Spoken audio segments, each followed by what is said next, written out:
ایک دفعہ کا ذکر ہے، ایک دور دراز پہاڑی علاقے میں واقع چھوٹے سے گاؤں میں علی اپنے والدین اور دادا کے ساتھ رہتا تھا۔ علی ایک بہادر، تجسس پسند اور سچ کی تلاش میں رہنے والا لڑکا تھا۔ پہاڑی علاقے کے قریب ایک پرانا اور گھنا جنگل تھا۔ گاؤں کے بزرگ کہتے تھے کہ اس جنگل میں جنات کا بسیرا ہے، وہاں سے اکثر چیخوں کی آوازیں آتی تھیں۔ علی جب یہ باتیں سنتا، وہ سوچتا جن بھوت صرف کہانیوں میں ہوتے ہیں، اصلی دنیا میں نہیں، یہ صرف پرانے لوگوں کی من گھڑت باتیں ہیں۔ اس کے دل میں ہمیشہ سچ جاننے کا تجسس رہتا۔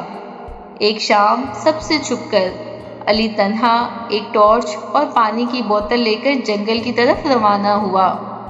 جنگل اندر سے بہت سنسان، خاموش اور خوفناک تھا۔ ایک پل کے لیے علی کو خوف محسوس ہوا، لیکن اس کا تجسس اس کے خوف پر بھاری تھا۔ علی جیسے جیسے جنگل میں آگے بڑھتا گیا، خاموشی اس قدر گہری ہوتی گئی کہ علی کو اپنی سانس کی آواز بھی تیز لگنے لگی۔ اچانک اسے ایک درخت کے پیچھے سے سرگوشی سنائی دی۔ علی نے ٹارچ کا رخ درخت کی طرف کیا، مگر وہاں کوئی نہ تھا۔ وہ جیسے ہی آگے بڑھا، اس کی ٹارچ بند ہو گئی۔ ہر طرف گھپ اندھیرا چھا گیا۔ اس کا جسم کانپنے لگا۔ وہ زور زور سے چلانے لگا، کون ہے؟ سامنے آؤ۔ اچانک اسے ایک آواز سنائی دی، اس جنگل سے کوئی زندہ واپس نہیں گیا۔ یہ آواز کسی انسان کی نہیں تھی۔ علی کو لگا وہ اب کبھی اس جنگل سے واپس نہیں جا پائے گا۔ علی ڈر کر نیچے بیٹھ گیا۔ اس کی آنکھوں سے آنسو نکلنے لگے۔ اس نے قرآنی آیات پڑھی اور سچے دل سے اپنے رب کو پکارا، یا اللہ، میری حفاظت فرما، مجھے یہاں سے نکال دے، میں دوبارہ کبھی ایسی غلطی نہیں کروں گا۔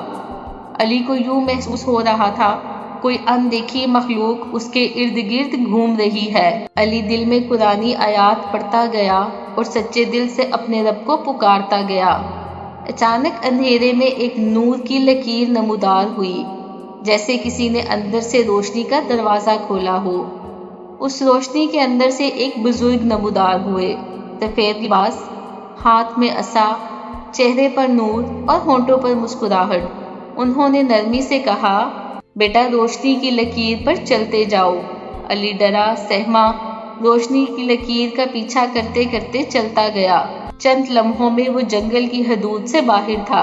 اچانک روشنی غائب ہو گئی۔ علی نے پیچھے مڑ کر بزرگ کا شکریہ ادا کرنا چاہا تو یہ دیکھ کر حیران رہ گیا، وہاں کوئی بزرگ نہ تھے اور مٹی پر صرف علی کے قدموں کے نشان تھے۔ علی حیرت زدہ گھر آیا۔ اس نے اپنے دادا کو ساری کہانی سنائی۔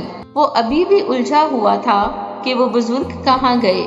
اس کے دادا نے اس کو پیار سے سمجھایا، بیٹا وہ کوئی انسانی مخلوق نہ تھے، تم نے مشکل میں سچے دل سے اپنے رب کو پکارا تھا، اللہ نے اپنی نورانی مخلوق کے ذریعے تمہاری مدد فرمائی۔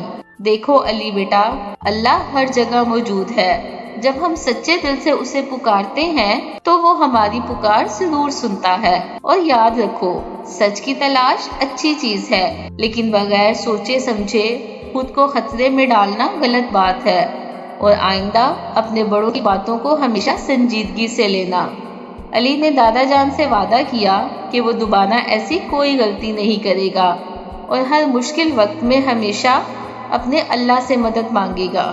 اس دن کے بعد علی محتاط ہو گیا اور دوبارہ کبھی بھی جنگل کا رخ نہ کیا۔